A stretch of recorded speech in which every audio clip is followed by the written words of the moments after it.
بھائی امریکی خاتون آج کافی ہمیں برہم دیکھنے کو نظر آئی. چیپا صاحب نے کوشش کی اس کو منانے کی, مگر اس کو سمجھ ہی نہیں آ رہا تھا کہ مجھے کرنا کیا ہے.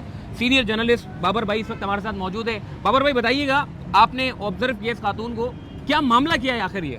یار دیکھیں, دو چیزیں بڑی بار بار سامنے آ رہی ہیں. اس دن پولیس کی جانب سے یہ بتایا گیا کہ ان خاتون کا ذہنی توازن ٹھیک نہیں ہے. آج رمضان چیپا نے اپنی پریس کانفرنس میں یہ بات کلیئر کی.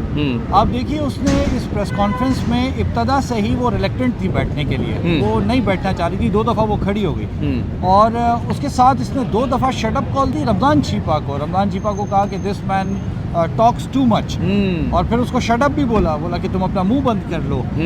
دیکھیں, اگر تو یہ واقعی کوئی ذہنی مریضہ ہے, میں بینگ اے جرنلسٹ بات کرتا ہوں, پاکستان میں بہت سارے مسائل ہیں. لوگوں کے گھروں میں کھانے کو نہیں ہے, بجلی نہیں ہے, گیس نہیں ہے, نوکریاں نہیں ہیں, انفراسٹرکچر ٹوٹا پھوٹا ہے.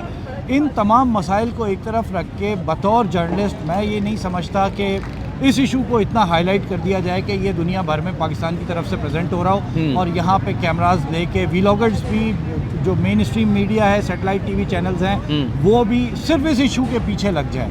ایسا نہیں ہونا چاہیے. گورنر سندھ نے ان کو 15 دن کا ویزا ایکسٹینڈ کروا دیا. وہ ویزا جو ہے, اب یہ 15 دن تو کم از کم پاکستان سے لیگل ہیں, انلیگل نہیں ہیں. 15 دن یہ کیا کیا گل کھلائیں گی, کیا کیا کریں گی. میں یہ آپ کے اس ویلاگ کے تھرو لوگوں سے بھی درخواست کروں گا, اس ایشو کو اتنا ہائی لائٹ نہ کریں. خاتون بظاہر دیکھنے میں اس کا ذہنی توازن ٹھیک نہیں ہے. اس کا طریقہ کار کیا ہوگا, کیونکہ یہ تو ایک جگہ پہ بیٹھ ہی نہیں رہی. کوئی چاہ رہا ہے کہ اس کو یہاں پہ بٹھا دیں, سکون کرے, کیونکہ کوئی کہہ رہا ہے 72 گھنٹے جاگ رہی ہے, 48 گھنٹوں سے جاگ رہی ہے, ادھر جا رہی ہے, ادھر جا رہی ہے, گیسٹ ہاؤس جا رہی ہے, تو وہ بھی منع کر رہے ہیں. یہ یہاں وہاں گھوم رہی ہے کراچی کی سڑکوں پہ. کوئی بھی گیسٹ ہاؤس, کوئی بھی ہوٹل کسی سائیکالوجیکل مینٹل ڈس آرڈر کے ساتھ کسی شخص کو اپنے ہوٹل میں یا گیسٹ ہاؤس میں نہیں رکھ سکتا ہے. ان کے اور گیسٹ ہوتے ہیں. کوئی ہنگامہ ہو جائے, کوئی خدا نخواستہ جان کو نقصان پہنچا لے, کوئی خود کو نقصان پہنچا لے, تو یہ بہت بڑا معاملہ بن سکتا ہے. اس میں میری ذاتی رائے ہے کہ جس طرح گورنر سندھ صاحب نے ان کو 15 دن کا پاکستان کا ویزا ایکسٹینڈ کرا کے دیا ہے, اسی طرح اب وہ امریکی قونصل خانے سے بات کریں کہ جی اس کا حل نکالیں.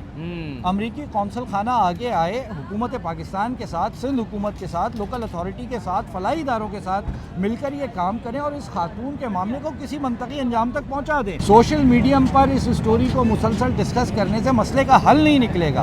مسئلے کا حل یہ ہے کہ حکومت پاکستان یا سندھ گورنمنٹ, جو امریکی قونصل خانہ ہے یا اسلام آباد میں جو امریکن ایمبیسی ہے, اس کے ساتھ مل کر کوئی رستہ نکالے. اگر ان خاتون کو واپس بھیجنا ضروری ہے تو انہیں واپس بھیجا جائے. اگر اس لڑکے کا سامنے آنا ضروری ہے تو پاکستان کے قانون نافذ کرنے والے ادارے اتنے قابل ہیں, وہ قبر سے بندہ نکال کے لے آتے ہیں. ڈھونڈ ڈانڈ کے سامنے لائیں جی, بٹھائیں اور ایک طرف کریں اس مسئلے کو. ٹی وی میڈیا کا بھی ٹائم بچے, سوشل میڈیا کا بھی ٹائم بچے. جو انٹرنیشنل امیج پاکستان کا جا رہا ہے وہ بھی تھوڑا مختلف ہو جانا چاہیے. زبردست. Thank you sir, thank you.